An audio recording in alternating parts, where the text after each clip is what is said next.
पूर्ण झालेल्या आहेत. काय त्यांच्याबद्दलच्या भावना आपण व्यक्त कराल? काय आपण सगळेजण पाहतोय मोदीजींच्या यशस्वी कारकिर्दीला आता 12 वर्ष पूर्ण झालेली आहेत आणि देशातला सगळ्यात कणखर पंतप्रधान, देशातला सगळ्यात विकासाभिमुख पंतप्रधान, जनसामान्यांना बळ देणारा, जनसामान्यांना समजून घेऊन ताकद देणारा आणि या देशाला एक विकसित राष्ट्र बनवण्याचा संकल्प घेऊन काम करणारे पंतप्रधान आज देशामध्ये काम करतात, याचा आपल्या सगळ्यांना मनापासून आनंद आहे.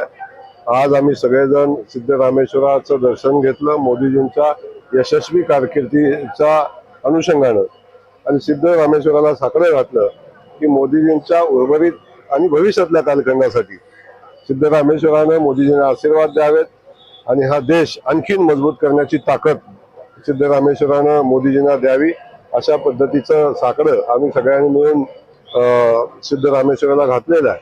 त्यामुळं आज देश सगळ्या क्षेत्रामध्ये वेगाने प्रगती करतोय. दळणवळणामध्ये प्रगती करतोय, उद्योग क्षेत्रामध्ये प्रगती करतोय. आज युवकांच्या हाताला काम मिळावं म्हणून IT क्षेत्रामध्ये आणि सगळ्या क्षेत्रामध्ये देश आज प्रगतीकडे जात असताना आज देश एक मजबूत देश म्हणून पुढे येतो. आज आपण पाहतो देश संरक्षणाच्या बाबतीत सुद्धा स्वयंपूर्ण व्हावा अशा पद्धतीचा संकल्प करून मोदीजी काम करतायत. त्यामुळं शेतकरी, युवा, कामगार आणि उद्योजक या सगळ्यांना केंद्रबिंदू मानून आम्ही मोदीजी काम करतायत आणि आज विकसित भारत एक मजबूतीनं, ताकदीनं जगाच्या समोर येतोय. राज्यभरामध्ये ग्रामपंचायतीच्या निवडणुका झालेल्या आहेत. त्या संदर्भात मुख्यमंत्र्यांची भेट घेणार असं आपण म्हणाले. भेट वगैरे घेतली, तो विषय मांडला.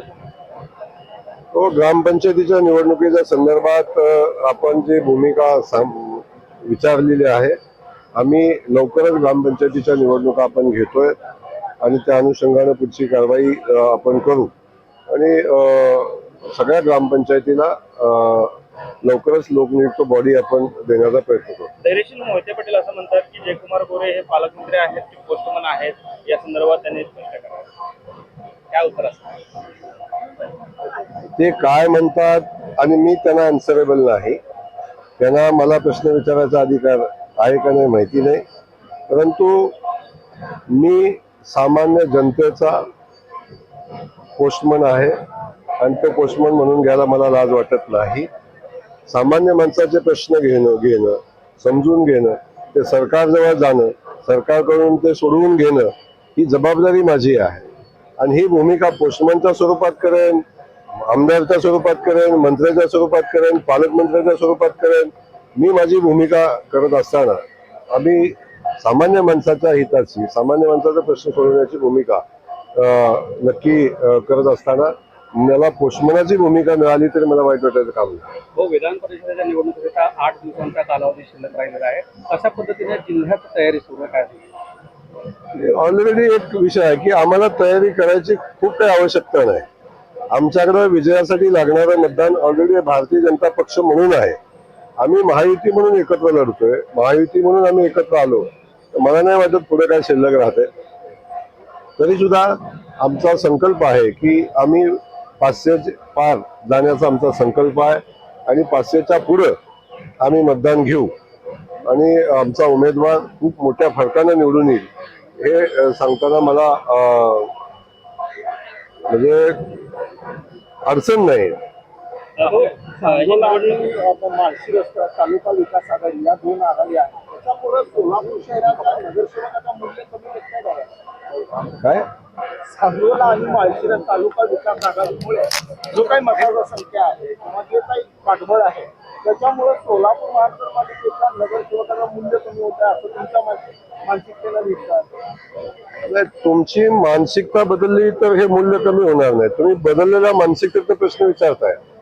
मुळात काय आहे की आपली मानसिकता प्रश्न विचारताना सुद्धा स्वच्छ असली पाहिजे आणि त्या स्वच्छ मानसिकतेने ज्या दिवशी प्रश्न विचाराल त्या दिवशी आपल्याला असं काही वाटणार नाही. उमेदवार आहेत राजेंद्र राऊत यांनी DCC बँकेसंदर्भात निकाल बाहेर काढला होता. या संदर्भात उच्च न्यायालयात सुनावणी देखील सुरू आहे. राजेंद्र राऊतांनी डीसीसी बँकेसंदर्भात याचिका दाखल केलेली होती. एक घोटाळा, कथित घोटाळा बाहेर काढलेला होता. त्या संदर्भात त्या अनुषंगाने देखील आता विधान परिषद निवडणूक प्रचार सुरू आहे, चर्चांना उडाण आलंय. काय नेमकं? नाही, असा एक नेरेटिव्ह सेट करायचा प्रयत्न केला जातो की जिल्हा बँकेमध्ये राजेंद्र राऊत यांनी भ्रष्टाचारावर आवाज उठवला म्हणून राजाभवना मतं पडणार नाहीत. मला एक कळत नाही, भ्रष्टाचारावर आवाज उठवल्यावर मतं पडतात का कमी होतात हे एकदा तपासलं पाहिजे. आणि अडचण कुणाची आहे? ज्यांनी भ्रष्टाचार केला त्यांची आहे. ज्यांनी भ्रष्टाचार केला नाही ते सगळे संचालक व्यवस्थित आहेत, त्यांना आनंद आहे. आणि त्याच संचालकांची इच्छा होती चौकशी व्हावी. ज्यांनी भ्रष्टाचार केलाय त्यांच्यावर कारवाई व्हावी. त्यामुळे भ्रष्टाचार कुठं झालेला आहे, कुठल्या टोकाला झालेला आहे हे तुम्हाला माहिती आहे. जेव्हा मी सांगायची आवश्यकता नाही आणि याचा कुठलाही परिणाम या निवडणुकीत होणार नाही. महापालिकेच्या निवडणुकीत तुम्ही आकडेवारी सांगितली होती आणि विधान परिषदेचे देखील 2 दिवसानंतर सांगणार होता. कुठपर्यंत आकडेवारी जाईल? अबकी बार 500 पार.